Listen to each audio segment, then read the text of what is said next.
안녕하세요. 행복한 은퇴교실입니다.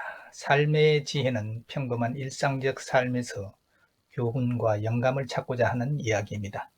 삶의 다양한 변곡점에서 겪은 모든 것은 누구나 한 번쯤 겪는 하나의 과정이지만 돌이켜보면 모두 교훈이 있고 시사하는 바가 있고 굳이 겪지 않아도 될 시행착오를 줄일 수 있는 숨은 반짝임도 있습니다. 같은 길을 걸어오신 분들과는 공감을 나누고 조만간 그 길을 갈 예비 은퇴자분들에게는 작지만 영감이나 힌트가 있는 삶의 한 선택이 되시기를 바라는 마음입니다. 오늘은 나의 삶에 변화를 준 사람들 두 번째 이야기, 내게 리더십을 가르쳐 준 직장 상사에 대한 이야기를 나눠보도록 하겠습니다.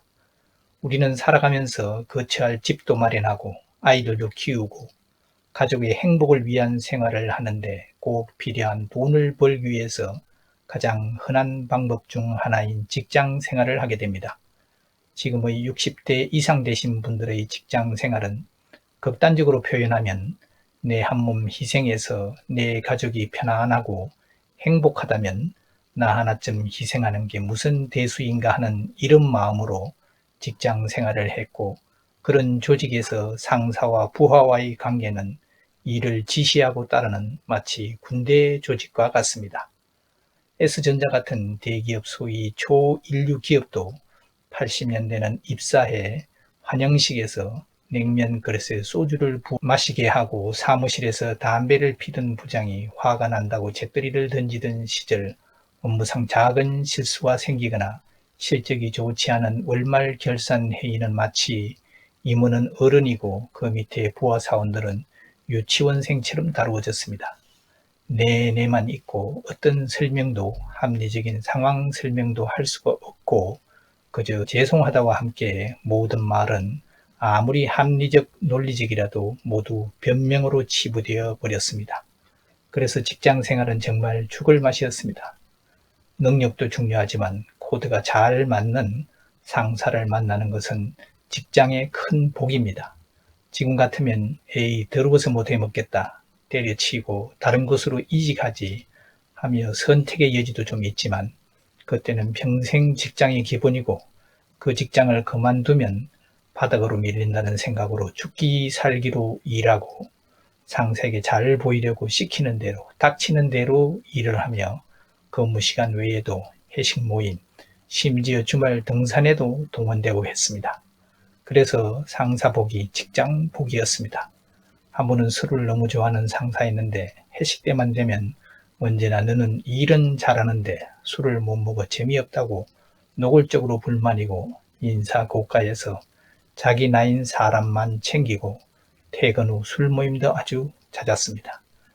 퇴근도 늦은데 퇴근 후 늘 잦은 술 모임은 술을 못하는 사람에게는 참 고역이었고, 또 술을 즐겨도 일도 벅찬데 쉬어야 다음날 일에 집중을 하지, 모여서 술을 마시며 잘해보자, 지금까지 것들 다 잊고 내일부터 새롭게 시작하는 거야, 이런 구호는 좋지만 일이 풀리지 않고 해결되지 않은 상태로 숙제로 남아있는데 아무리 술자리에서 그런 구호를 외쳐도 다음날 출근을 하면 여전히 그 문제로 갈등하고 다툼이 있는 것입니다. 그런 가운데서도 또 가끔은 멋진 상사도 있습니다. 일을 시키는 자와 일을 수행해야 하는 부하로 당하는 자의 관계는 사실상 친해지기가 쉽지 않은 관계입니다. 그도 그럴 것이 정말 폼나고 멋진 이사, 상무, 전무 등 임원들이지만 실적이 없으면 다음에 보장이 되지 않는 자리니 엄청난 실적 압박으로 부하들을 닥달하는 것은 당연합니다. 회사 내 업무상으로 임원들 앞에서 언제나 허리 숙이고 입에 발린 말로 아부하고 줄 서지만 회사 밖으로 나오면 안주거리 삼아 상사를 씹고 뒷담화하는 것이 일반적 현상입니다. 그런데 제가 고참 과장으로 자리를 잡고 있을 때 신임 부장으로 부임해온 상사가 있었습니다. 전형적인 외유 내강형 상사였습니다. 일단 그분은 본인이 술을 참 좋아하시지만 다른 사람들에게 술을 강요하지도, 술을 못한다고 비난하지도 않습니다. 주량껏 마음껏 즐기고 마침내 본인은 몸을 못 가눌 정도의 고주망태가 되지만 술 좋아하는 상사들 밑에서 참 많이 더 시달리다 술로 인한 어떤 차별이나 핍박을 받은 적이 없는 나는 보온하는 심정으로 그분을 택시로 집까지 모시다 드린 적이 여러 차례 있습니다. 그럼 보통 12시가 넘고 다음 날은 회사 출근이 7시까지이니 아마 서울 집에서 5시 30분쯤 기상해서 씻고 준비해 5시 50분쯤 집을 나서고 아마 통근버스를 6시쯤 타셨을 것입니다. 저도 비슷한 일정으로 움직였으니 그런데 어제 고주망태가 되셔서 내가 어깨에 메고 모시다 드렸으니 어쩌면 오늘 늦으시거나 출근을 못할 수도 있지 않을까 걱정을 하며 사무실에 들었으면 옛날이니 종이신문을 펼쳐들고 아무 일도 없었다는 듯이 태연하게 신문을 읽고 계십니다. 안녕하십니까 부장님 하고 인사를 하면 신문 사이로 살짝 얼굴을 보이시고 가볍게 인사를 받으시고 계속 신문을 읽으십니다. 보통 같으면 그래 정 과장 어제 내가 술이 많이 취했지 우리 집까지 데려다 주었다며 수고했어 뭐 이런 말이 오가야 정상일 듯한데 정말 전혀 아무 일도 없었다는 듯이 그냥 또 다른 새로운 하루의 시작이었습니다. 정말 놀랍습니다. 책상에 앉아 어제 흐트러진 그 인간적 모습에 웃음이 나오는 것을 꾹 참고 나 역시 아무 일도 없다는 듯이 일을 이어가곤 했습니다. 아무 일도 없다는 듯이 어제는 어제의 일로 매듭짓고 오늘은 또 새로운 날의 시작인 것입니다. 또 다른 사례는 아무튼 내가 맡고 있는 과의 실수로 일이 터졌습니다. 그래서 세계과 전 부서가 나서서 일을 수습했습니다. 그 부장님도 각 사업부 아는 임원과 또래 부장들에게 전화로 협조를 구해서 그 일은 일단락 되었습니다. 실수한 내가 맡은 13명 조직원들은 오늘 혼 좀 나고 꾸지람 좀 듣겠다는 각오를 하고 향후 대처 방안을 정리해서 분리어가면 이런 식으로 보고를 하자 준비를 하고 있는데 아무리 있어도 호출이 없습니다.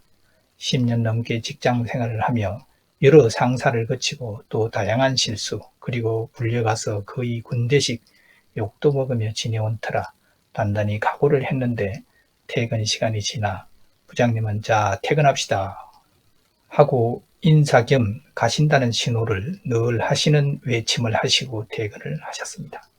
속으로 오늘은 다들 큰일 치르느라 너무 지쳐서 내일 회의가 소집되고 한번 혼이 나고 문책을 당하겠지 그렇게 생각하고 다음 날도 무거운 마음으로 출근을 해서 극도로 긴장한 가운데 업무를 보며 조금 있으면 부르겠지 하고 아무리 기다려도 도무지 부르는 호출이 없었습니다.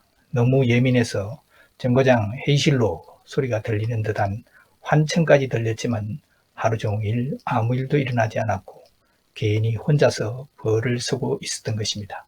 그렇게 며칠이 지나고 이미 스스로 벌도 쓰고 반성도 하고 이미 벌어진 일, 지나간 일을 다시 끄집어내서 자신의 힘을 과시하고 잔소리하는 그런 소인배가 아니라 그런 경험을 통해서 스스로 배우기를 바라는 대인이셨던 것입니다.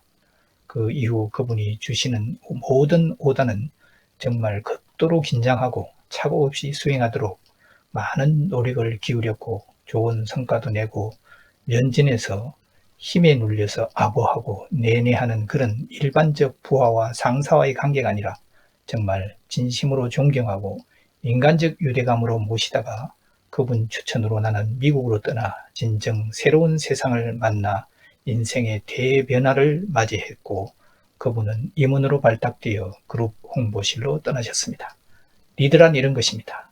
이미 벌어진 일을 두고 그렇지 않아도 미안하고 죄스러워서 죽을 맛인 부하 사원들을 다시 불러 혼을 내고 자기가 얼마나 똑똑하고 자기 때는 어떻게 대처를 했는지 무용담을 늘어놓고 훈시를 해봐야 어차피 뒷북입니다. 나는 그 상사로부터 배운 것은 일이 벌어지거나 사고가 터지면 문제를 일으킨 장본인들은 당황하고 정신이 없는데 그 자리에서 소리를 지르고 훈시를 해봐야 상황을 악화시킬 뿐 아무런 도움이 안 된다는 것을 알지만 대부분의 상사들은 감정적 화풀이를 그 자리에서 합니다. 그러나 그분은 일단 벌어진 일을 수습하는 데 모든 에너지를 쏟으며 도리어 반대로 물으셨습니다. 내가 뭘 도와주면 일이 빨리 해결될까? 보통은 일을 저질렀으면 죄스러워 감추고 괜찮다, 제가 해보도록 하겠습니다를 외칩니다. 사실 대안도 없으면서 말입니다. 그러나 부장이나 임원의 위치에 있으면 전화 한 통화로 해결할 수 있는 일도 많습니다. 그걸 자신의 체면을 구긴다고 생각하지 않으면 훌륭한 리더십이란 상황 수습에 최선을 다하고 반성은 문제를 일으킨 본인이 수습 과정에서 이미 스스로 충분히 배우는 것으로 끝내는 고품격 훈계가 몇 배는 효과가 있습니다. 이미 지나간 일이나 벌어진 일은 더 이상 거론하지 않는다는 주의로 사람이 어디 그런가요? 도돌이표 또 생각나서 아쉬워서 어딘가 원망할 상대가 대상이 필요하고 화풀이 상대가 필요하고 등 다분히 감정적이 되기 쉽습니다. 그러나 문제의 본질, 문제를 해결하고자 하는 냉철함에서 보면 아무런 도움이 안 되는 행동입니다. 그 이후 나도 부하 직원들을 다룰 때 이런 방법으로 대인배 또는 포기보다 덜 무섭다는 평가를 자주 받았습니다. 회사를 그만두고 개인 사업으로 영어 학원을 하면서 한창 사춘기에 있던 아이들이 말썽도 많이 부리고 교사의 작은 잔소리에도 아이들을 선동해서 몇 명이서 다른 학원으로 이동을 해갑니다. 그렇게 두세 달만 지나면 원래 학원이 낮고 동네 가까이에 있어서 먼 학원까지 통학버스를 타고 다니며 시간 낭비가 심하다는 것을 깨닫고 학원으로 되돌아오는 경우도 많습니다. 그럼 우수하고 심성이 착해 한 번만 용서해주면 열심히 할 아이들은 선별해서 봤대 왜 가분이 다른 학원이 별로야 하는 힐난은 절대 하지 않습니다.